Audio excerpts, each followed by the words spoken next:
Thanks a lot for this great opportunity to be here today. My name is Gary Miller, and I'm from Hands On Garage. How many people drove here today? How many people own a car? How many people rode in a car or saw a car today? Judges, did you walk here today? Yeah, you guys came in vehicles, right? That's an American thing. We own cars, we have cars. Our country was built around cars and for cars, and that's just what we do. How many people are looking forward to leaving here today and having an engine light come on their dashboard? I don't see a lot of hands out there with that one, right? We don't even know what the engine light is for. How about the brakes are squealing when you pull into your driveway or your parking lot? That's just not a good experience. We love having our cars. That's an experience way up here, and the experience of working on them or having them repaired is way down here. How about an entrepreneur comes along with a few of his buddies and says, why don't we fix that? Why don't we fix that here in America and make it a better experience? How would you like to save money on car repair? How would you like to be more involved with your car repair? And how would you like your car repair to be more environmentally friendly? Well, this is Hands On Garage. We are on the northwest side of Milwaukee. We've been operating there for about 2 years now, just a little bit over. And we're having a great time up there doing good things with auto repair and kind of reinventing it, making it a great experience. Our customers up there aren't just do-it-yourselfers. They're not just full-service customers. They're believers. They're survivors. They have engine lights on and they need to save money because they've lost a job. They've been downsized. They've got kids coming up on college. They need to fix their 401k. These people are coming up to Hands On Garage and saving up to 50% by doing their own car repairs. That's a great thing. Let me take you through the timeline of a car, the way I see it. It comes out of a factory, and then it ends up getting into, there we go, there's the factory. It dumps into the dealership experience, which is great, right? Hallelujah, you got 3 years of warranty, but eventually you're into the independent and franchise garages. And those garages, those former 3 and 4 bay gas station facilities, all throughout Milwaukee and every city in the United States, and they're trying to do a good job. But cars are much more cerebral now, and they're hard to keep up with. And unfortunately, they're not doing a great job, and it's contributing to that downward spiraling experience that we have. Then the vehicle ends up in the scrapyard, hopefully getting recycled. But the average vehicle on the road today in the United States is 10.8 years old.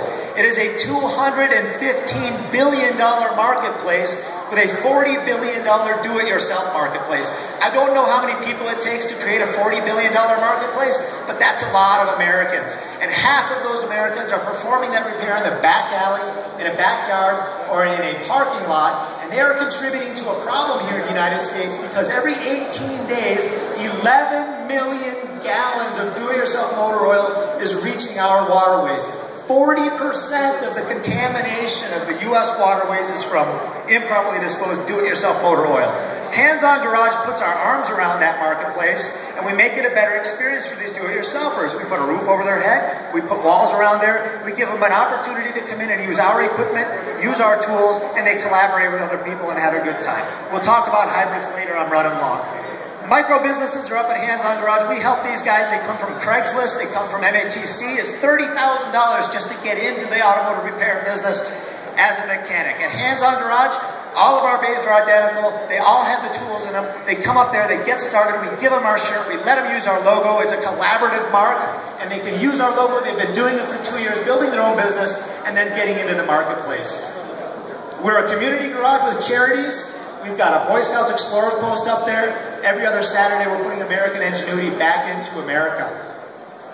We want to repurpose facilities nationwide. Everybody knows where the nearest vacant auto dealership facility is to their house or where they work.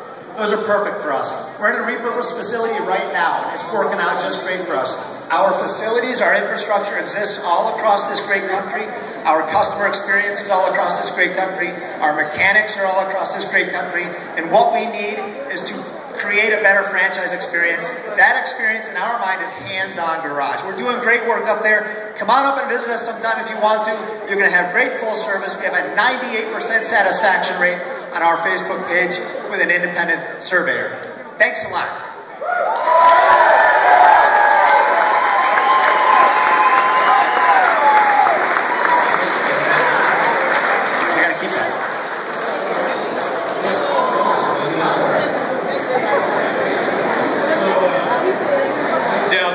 DIY space is huge. I think this is a really perfect place to focus.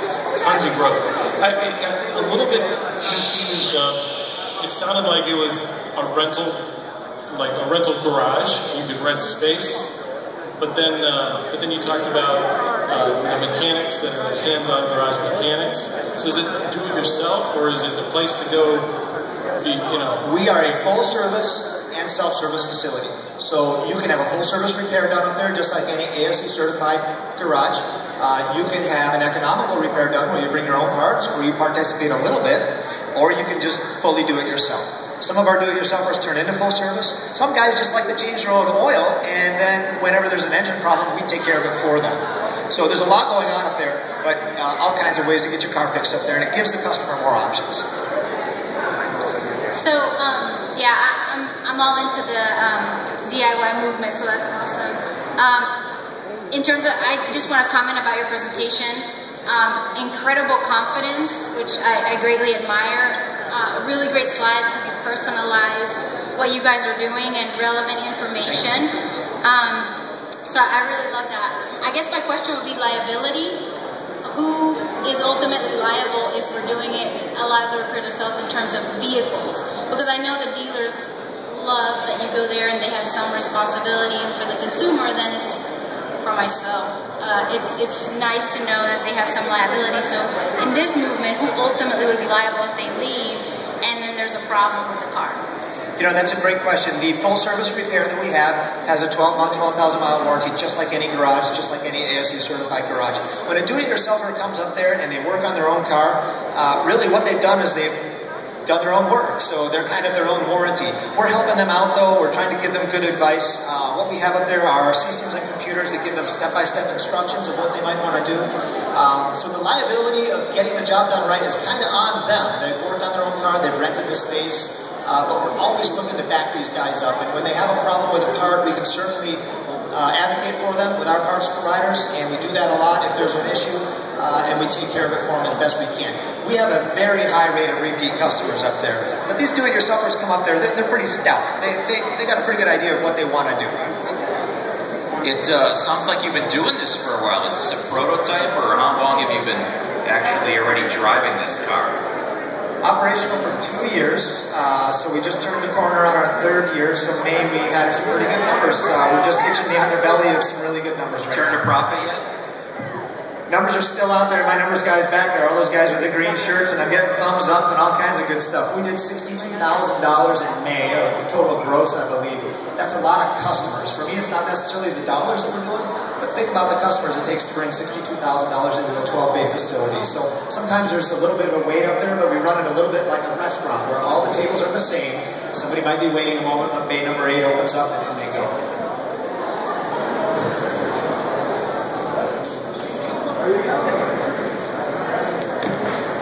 Hello. All right, first of all, you came up here with an empty container of what appears to be synthetic motor oil. I wonder if that thing wasn't filled with Ritalin and Guarana, because you're on fire. Thanks. This guy knows how to present, but you can feel the passion, and so props. I think there was some mention of your presentation over there, and I agree with that. And I want to say something that might sound critical, but I don't think it is. And I love that you're rooted in this idea of people working with their hands. And there's a great book called Shop Class's Soulcraft that's all about that. And I think that's a cool thing to harness, but I'm not sure you're harnessing it in a crazy forward-thinking way, but I don't know that you need to. You know, a cynic would look at this idea and go, you should have just called it like, hey, you can use that space over there.